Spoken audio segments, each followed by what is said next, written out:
नदीवरून पाईपलाईन आहे तर तिच्यावर तुमची 16 mm ची नळी लावली तर चालेल का बिना फिल्टरने?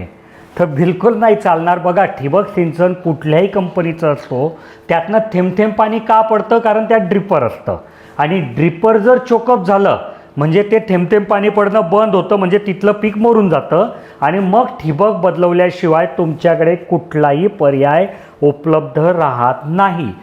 जर तुम्हाला कुठलंही पाणी असो, असं नाही की नदीचं पाणी आहे, कुठलंही पाणी असो ठिबक सिंचन करायचं आहे तर फिल्टर नक्की लावा.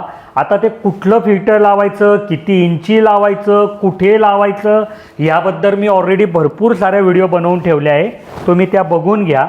पण समजा तुम्हाला फिल्टर लावायचंच नाही आहे तर मग ती जी आमची एक प्रीपज पेप्सी आहे की जे 5-6 हजार रुपयात 1 एकर होऊन जाते, तिचा उपयोग तुम्ही करू शकतात.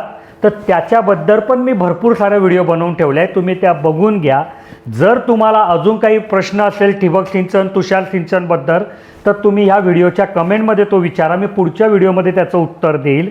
आणि जर तुम्हाला कोणा इंजिनियरसोबत बोलायचं आहे, काही कोटेशन काढायचं आहे, ड्रॉईंग काढायचं आहे, अजून काही मनात प्रश्न आहे, तर आमचे इंजिनियर सकाळी 8 ते संध्याकाळी 6 या नंबरवर उपलब्ध असतात, तुम्ही त्यांना कॉल करू शकतात.